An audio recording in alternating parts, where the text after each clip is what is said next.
सुरू करायचं। बोलो जय शिवाजी, जय शिवाजी। न्याय द्या, न्याय द्या, न्याय द्या, न्याय द्या।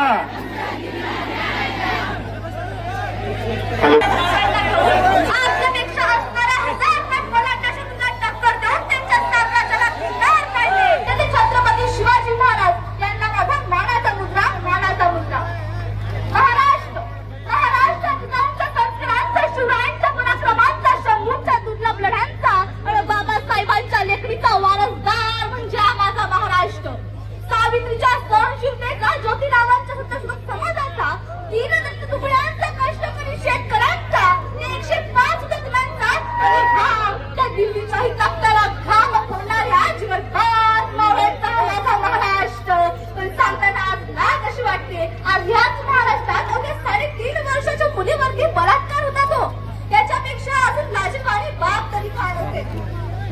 आज मी अशा विषयावर बोलणार आहे जो एक विषय नाही, तर तो एक आहे दुःख, ही एक आहे आमच्या सर्वांच्या मनातील आरोळी, ही आहे यज्ञाची किंकाळी, ही शेवटची एक निरागस किंकाळी। जी मुलगी एखादी रंगीत पेन्सिल घेऊन एखाद्या कागदावरती सहज एखाद्या रेषा उमटवायच्या वयात होती, जी मुलगी ती आपल्या आईच्या कुशीत निघून अंगाई गीत ऐकण्याच्या वयात होती, जी मुलगी जगाला एका खेळण्याच्या रूपाने पाहण्याच्या वयात होती, आज त्याच मुलीचा खेळणे करून तिच्यासोबत क्रूरतेने खेळलं गेलंय। आपण म्हणतो आज कुठे गेले ते मावळे, जे छत्रपती, आज कुठे गेले ते छत्रपती शिवरायांचे मावळे। आज या ठिकाणी जर छत्रपती शिवरायांचं शिवशासन असतं ना, तर अशी वेळ आलीच नसती। एखाद्याने कोणत्याही पुरुषाने इथं अशी हिंमत केली नसती, त्याच्या मनात हा विचार सुद्धा आला नसता।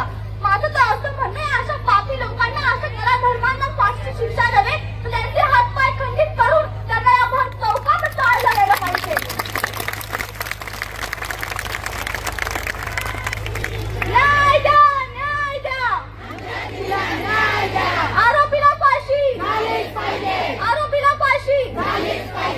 जेव्हा त्या यज्ञाचा मृतदेह तिच्या आई समोर आला असेल, तेव्हा काय वाटलं असेल त्या आईला, किती जीव जळाला असेल। जर आपल्या मुलीला थोडीशी ठेच तरी पोहोचली तर आईचं मनाला किती दुःख होतं। जेव्हा त्या आईने आपल्या मुलीचा असं तिची अवस्था पाहिली असेल, तेव्हा त्या आईच्या मनाला काय वाटलं असेल याची आपण कल्पनाही करू शकत नाही। इथं आल्यावरती एक अनुभव आला, इथं कोणाला दुःखासाठी आलेलं असं मोजके जण होते, पण लोकांना सोशल मीडियामध्ये यायचं होतं, इथं धक्काधक्की चालू होती, आपल्या दुःखामध्ये सहभागी होण्यासाठी आलोय हे लोक विसरत गेले। ज्या दिवशी आरोपीला फाशी होईल, अगदी त्याच दिवशी आपल्या या चिमुकलीला न्याय मिळालेला असेल।